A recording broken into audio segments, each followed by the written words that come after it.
Assalamualaikum warahmatullahi wabarakatuh. Selamat pagi anak-anak ibu sekalian. Kali ini kita belajar pendidikan Pancasila dan Kewarganegaraan kelas 7 di bab 4 pertemuan 1. Nah, di semester genap inilah materi yang akan kita bahas mengenai keberagaman suku, agama, ras, dan antar golongan dalam bingkai Bhinneka Tunggal Ika. Kalian pasti sudah tahu bahwa negara kita, yaitu Indonesia ini, memiliki beragam suku dan juga terdiri dari beberapa agama, ras, serta antar golongan. Namun, perbedaan ini dibingkai oleh satu slogan, yaitu Bhinneka Tunggal Ika. Jadi walaupun kita berbeda, tapi tetap satu juga. Artinya kita berada dalam satu kesatuan, yaitu Negara Republik Indonesia. Nah, coba kalian bayangkan, pertanyakan kepada ayah, bunda, atau diri kalian sendiri, kalian itu suku apa, ras apa, dan masuk ke dalam golongan apa. Coba kalian amati juga tetangga kalian, teman kalian.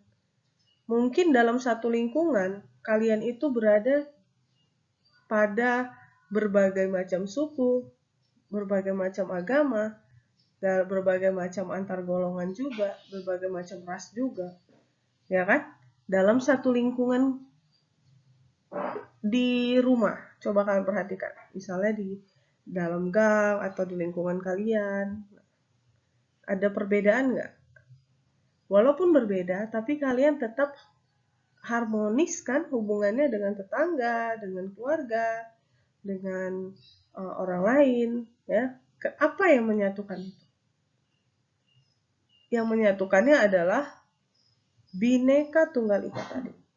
Bhinneka Tunggal Ika itu slogan yang dicengkram erat oleh burung Garuda yang merupakan lambang negara kita, yaitu Pancasila. Ya, kalian pasti paham ini. Oke, selanjutnya, kenapa sih negara kita itu kok terdiri dari berbagai macam suku, agama, ras, dan antar golongan? Kenapa ya? Kenapa tidak seperti, coba kalian bayangkan, Arab Saudi, ya, yang mungkin hanya satu suku, tapi tidak di sana juga banyak suku. Tapi tidak seberagam kita gitu. Masih banyak negara yang hanya satu macam suku, agama, dan rasnya. Tapi negara kita ini sungguh sangat luas. Banyak sekali suku. 1.300-an suku, bahasa daerah, terdiri dari 5 agama dan berbagai macam aliran kepercayaan, terdiri dari berbagai ras, juga antar golongan yang sangat banyak ya. Baik, apa sih faktornya? Baik, apa saja yang menjadi faktor penyebab keberagaman masyarakat Indonesia? Kalau kita lihat, Indonesia ini, ya, ini adalah peta Indonesia. Negara kita terdiri dari berbagai macam pulau, banyak sekali pulau. Pulau kecil itu ribuan jumlahnya. Sementara pulau yang besar itu ada 5 ya. Ini Sumatera, Jawa, Papua, Sulawesi, Kalimantan, ya. Nah, ini saja sudah bisa menggambarkan bahwa kita ini negara yang besar, negara kepulauan yang sangat besar, ya. Nah, faktor pertamanya adalah letak strategis wilayah Indonesia. Di mana letak Indonesia itu berada di antara 2 samudra, yaitu Samudra Pasifik dan Atlantik ya. Kita ada di 2 samudra nih, Samudra Pasifik dan Samudra Atlantik. Ini adalah 2 samudra terbesar di dunia. Ya. Artinya letak kita memang sangat strategis. Di Samudra Pasifik kita berhubungan laut kita itu kaya gitu ya. Sangat kaya. Begitu juga di Samudra Atlantik. Kemudian, kita juga terdiri berada atau diapit oleh dua benua, yaitu benua Asia dan benua Australia. Benua Asia itu di sini nih, termasuk ini Malaysia nih, benua Asia nggak kelihatan dari peta ibu, tapi kita di antara benua Asia di sini dan benua Australia di sini. Nih, ini adalah benua Australia. Artinya sangat dekat dengan negara-negara besar ya. Letak kita sangat strategis. Artinya dari negara luar itu mudah sekali untuk masuk. Dari Australia mudah juga untuk masuk. Inilah menyebab keberagaman kita.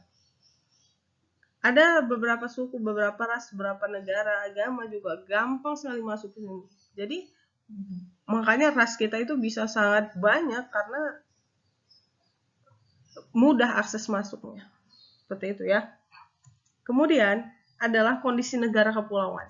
Nah, Indonesia terdiri dari beribu pulau. Ya, kita lihat sendiri tadi Ibu udah menjelaskan bahwa kita ini banyak sekali pulaunya. Pulau-pulau kecil dan pulau besarnya ada 5.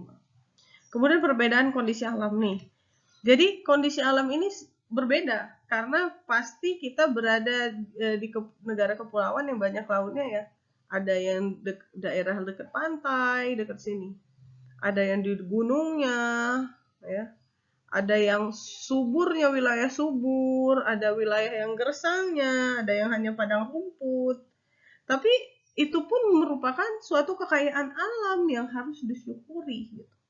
Ini kondisi alam ini menyebabkan berbedanya perilaku, berbedanya cara hidup ya, cara bagaimana mempertahankan hidup dari bangsa Indonesia. Jadi berbeda. Orang-orang yang berada di pantai, pesisir pantai misalnya, daerah pesisir pantai ini, bagaimana cara pertahanan hidupnya, bagaimana pola hidupnya, itu pasti berbeda dengan orang yang berada di atas gunung misalnya. Atau orang-orang yang hidup di daerah subur, wilayah yang subur itu pasti berbeda dengan orang-orang yang berada di wilayah yang lebih banyak padang rumputnya atau banyak pasirnya, itu pasti sangat berbeda. Jadi kondisi alam ini juga mempengaruhi bagaimana ras, bagaimana suku kita hidup gitu. Jadi keseniannya, cara hidupnya dan sebagainya itu dipengaruhi oleh kondisi alam ini tadi. Kemudian keadaan transportasi dan komunikasi. Jadi karena kita berada di banyak pulau nih, seperti di wilayah dekat pantai, pasti transportasi yang digunakan ini menggunakan kapal, menggunakan perahu, ya.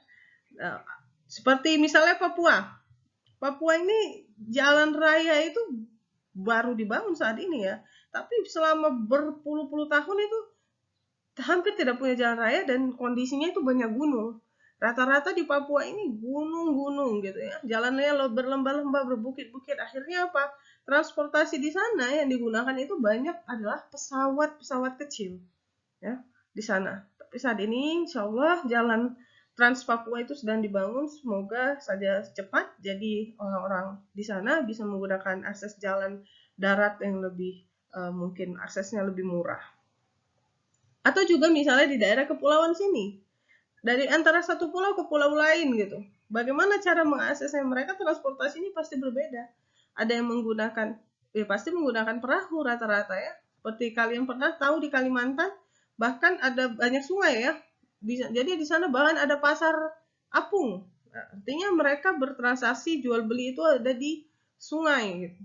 Nah, berbeda dengan Jawa misalnya. Jawa yang sudah dibangun transportasi daratnya yang sudah beratus tahun dari sejak zaman kolonial dulu, ini sangat mudah akses daratnya. Maka mereka lebih menggunakan banyak transportasi umum seperti kereta api, seperti mobil, motor dan lain sebagainya. Ini sangat mudah, makanya perkembangan kotanya itu cepat. Pola hidupnya juga berbeda, cara hidupnya juga berbeda. Ini pasti mempengaruhi bagaimana suku yang Indonesia itu ada ya dipengaruhi oleh cara transportasinya mereka juga ya. Oke, jadi di sini kemajuan sarana transportasi dan komunikasi juga mempengaruhi perbedaan masyarakat. Jelas ya, bahwa akan mempengaruhi perbedaan masyarakat ini tadi. Misalnya, tadi Bu katakan di Jawa yang transportasinya lebih maju, pasti caranya itu berbeda ya. Berbeda dengan orang yang di Papua yang transportasinya masih sangat minim. Jadi kalau yang mampu mereka bisa naik pesawat, ya pesawat kecil-kecil itu. Tapi kalau yang tidak mampu ya jalan kaki, ya itu dia. Kemudian apalagi adalah penerimaan masyarakat terhadap perubahan. Jadi ada masyarakat yang mau menerima perubahan, artinya mau orang baru datang ke dalam, tapi ada juga yang tidak. Artinya faktor selanjutnya adalah keberagaman suku ya.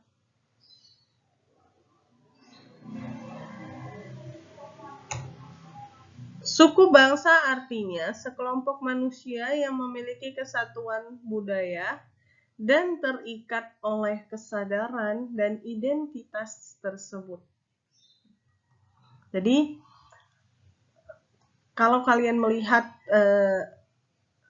ada sekelompok manusia yang budayanya sama, kemudian dia terikat oleh peraturan-peraturan di budaya tersebut dan menandakan identitasnya, itu artinya dia adalah satu golongan suku bangsa. Misalnya seperti ini. Misalnya suku Batak. Jadi suku Batak itu adalah sekelompok orang yang budayanya sama gitu. Contohnya tariannya, keseniannya adalah tortor, kemudian menggunakan bahasanya sama, bahasa Batak. Batak kita bicara Batak Toba misalnya, menggunakan bahasa Batak Toba. Kemudian pakaian adatnya setiap menikah itu sama. Nah, kemudian ada keterikatan misalnya dia menggunakan satu marga. Nih, jadi marga-marga di Batak. Nah, dia menggunakannya. Kemudian ada peraturan-peraturan adat yang digunakannya. Nah, berarti itu dia berada dalam satu kesatuan yang disebut dengan suku. Ya. Jadi di Indonesia ini juga banyak sukunya ya. Dimana ciri-ciri mendasar yang membedakan suku bangsa itu antara lain adalah bahasa daerah. Tadi Bu katakan ya, bahasa daerahnya, ciri-cirinya ya, bahasa daerah. Misalnya Batak tadi menggunakan bahasa Batak. Nah, misalnya ada segolongan orang lagi menggunakan bahasa Jawa. Nah, kemudian adat istiadatnya, sistem kekerabatannya, keseniannya, dan tempat asalnya. Keseniannya seperti misalnya Batak, tariannya tortor. Kalau di Jawa menggunakan ada seni musik yang disebut dengan gamelan. Nah, itu sudah membedakan, artinya sudah membentuk satu kesatuan golongan yang disebut dengan suku. Kemudian daerah asalnya. Nah, kalau yang sekelompok orang ini tadi, daerah asalnya ternyata dari Toba. Nah, sekelompok orang ini tadi, daerah asalnya ternyata dari Jawa. Artinya suku itu itulah yang membedakannya atau yang mendasarkan ciri-cirinya. Di Indonesia sendiri banyak sekali suku bangsa kita, ada 1.300-an lebih suku yang ada di Indonesia, dan juga bahasa yang digunakan juga beragam deh, dengan sistem kekerabatannya juga berbeda dan kesenian juga berbeda. Ini adalah hal yang harus kita banggakan dan juga hal yang harus kita lestarikan terus sebagai generasi muda, sebagai generasi penerus bangsa. Kalian anak-anak generasi penerus bangsa ya harus melestarikan ini, harus bangga kita punya berbagai macam suku, bangga kita terdiri dari berbagai macam daerah, memiliki banyak sekali kesenian daerah, dan terdiri dari daerah-daerah kita sendiri yang harus kita banggakan ya. Coba kalian tanya orang tua kalian, apakah kalian kampungnya dari mana ya, biasanya akan mengidentifikasi itu suku kita suku apa gitu. Nah, ini seperti yang ada di gambar adalah anak-anak dengan pakaian apa? Kalian tahu? Ini adalah pakaian Dayak ya. Nah, ini adalah suku anak Dayak yang ada di Kalimantan. Nah, ini adalah suku Papua. Dan ini seperti ini mereka kesenian tarian Jawa ya. Nah, ini banyak Ibu nggak tahu ini sepertinya dari Minang, tapi kalau ada yang tahu, coba kalian lihat itu tuh pakaian apa. Sepertinya banyak ya, ada Minangnya, ada Simalungun atau apa itu. Nah, jadi kita ini memang banyak sekali sukunya, harus kita banggakan. Selanjutnya adalah keberagaman agama dan kepercayaan. Indonesia ini terdiri berbagai macam agama ya. Selain suku bangsa tadi, kita juga terdiri dari berbagai macam agama. Ada 5 agama besar yang dipercayai di Indonesia, artinya yang disyahkan sebagai sebuah agama, dan satu kepercayaan lainnya, yaitu Konghucu ya. Kita lihat dari mulai ada agama Hindu, ada agama Buddha, Kristen Katolik, kemudian Kristen Protestan, ada Islam, dan aliran kepercayaan lainnya seperti Konghucu ya. Ini adalah agama dan aliran kepercayaan yang disyahkan oleh negara. Artinya perbedaan-perbedaan ini semakin banyak ya. Selain suku, ternyata ada lagi agama. Dari cara beribadah, dari cara menganutnya, dari cara tata cara kehidupannya, itu sudah pasti berbeda. Tapi kenapa kita masih menjadi suatu negara yang utuh itu ya karena kita masih memegang teguh yang namanya prinsip Bhinneka Tunggal Ika tadi gitu. Jadi walaupun berbeda tapi tetap satu juga gitu ya. Mereka masing-masing ini dilindungi oleh negara untuk beribadah sesuai kepercayaannya masing-masing. Jadi silakan beribadah sesuai kepercayaan masing-masing, sesuai agamanya masing-masing, tapi agama yang disyahkan oleh negara ya. Artinya 5 agama ini ya. Artinya 5 agama ini dan 1 agama kepercayaan ini sudah disahkan. Ya. Seperti itu.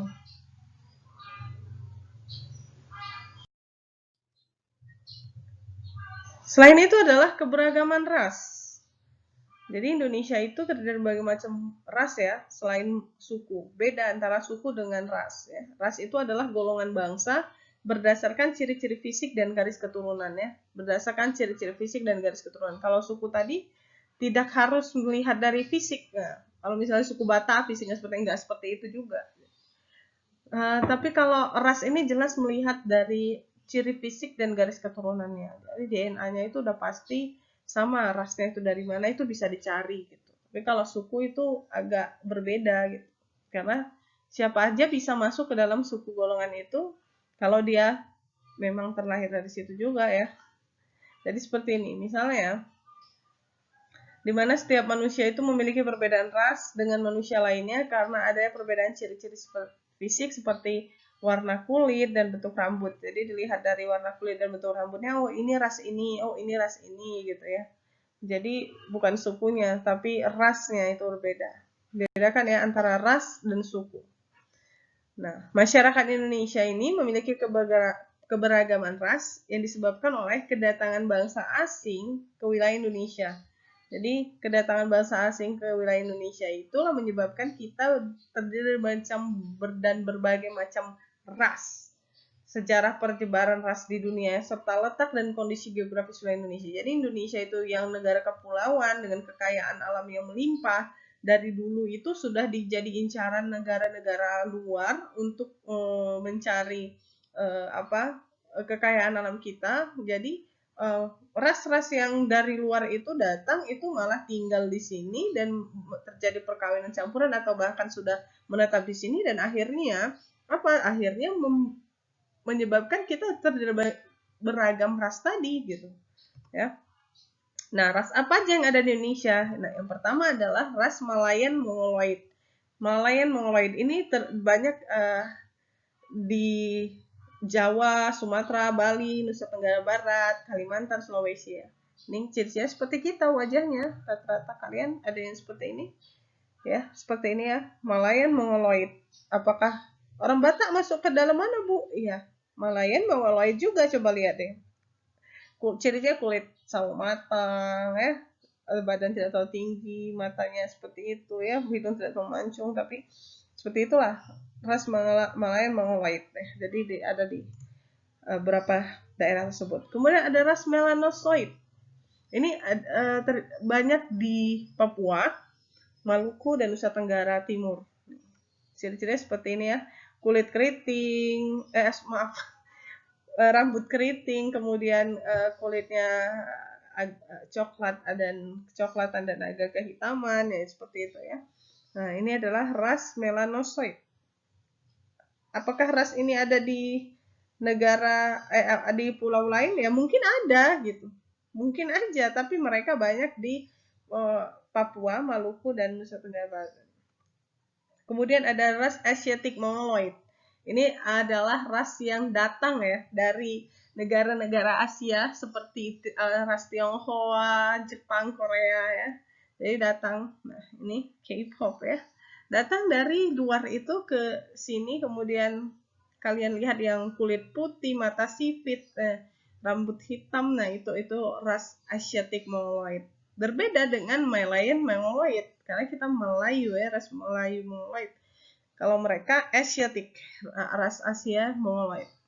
Nah, kemudian ada ras Kaukasoid. Nah, Kaukasoid ini juga pendatang biasanya dari India, dari Timur Tengah, dari Australia, Amerika, Eropa. Nah, itu sudah tahu ya, kulitnya ada yang bermata biru, bermata hijau, ada yang kulitnya putih, ada yang kulitnya ya begitu, ada yang pasti hidungnya mancung, kemudian rambutnya lurus, ikal, dan banyak ya mereka ya. Ada ini Kaukasoid ini juga terdiri Nordik, Mediterranean, Alpine, Indik, India. Artinya orang India juga termasuk dalam kas Kaukasoid, tapi mungkin Indik lebih coklat dia kulitnya. Jadi ada yang mulai dari putih banget sampai akhirnya agak kecoklat. Nah, itulah ras Kaukasoid. Dan yang terakhir adalah keberagaman antar golongan. Keberagaman antar golongan ini di Indonesia itu dapat dilihat dari dua struktur masyarakatnya.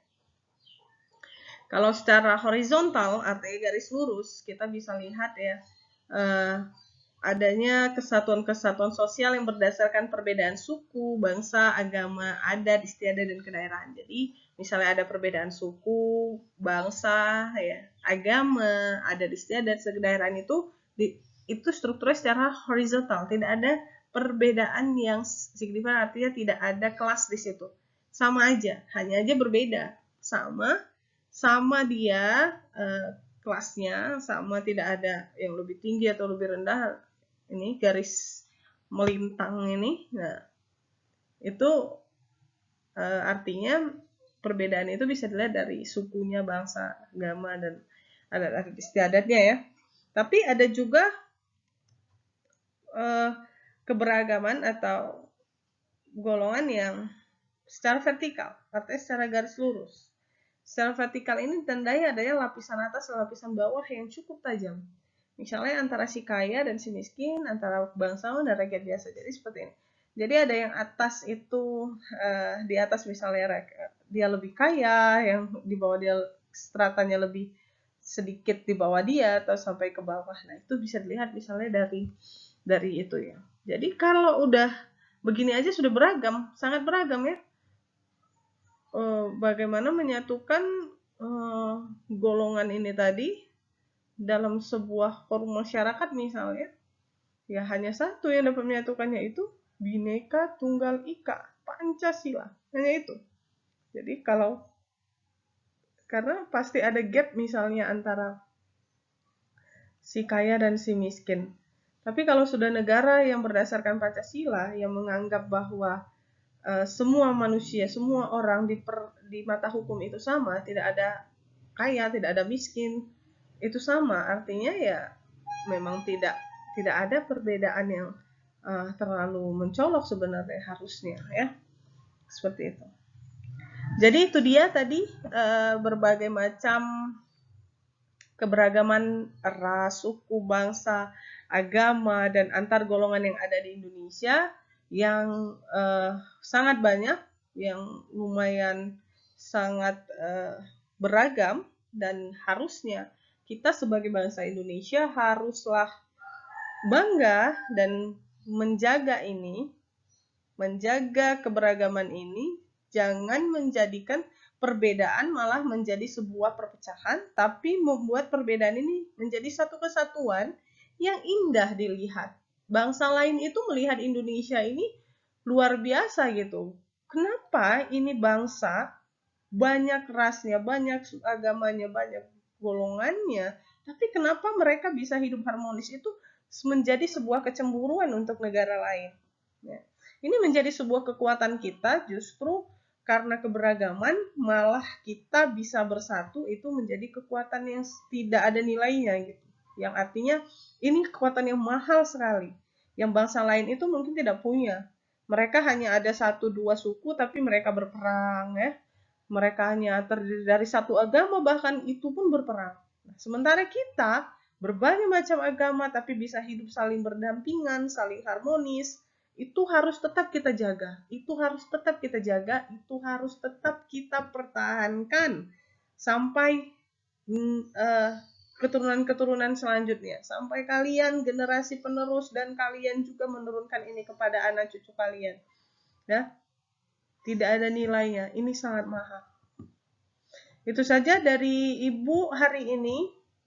Selanjutnya kita akan belajar materi selanjutnya di minggu depan.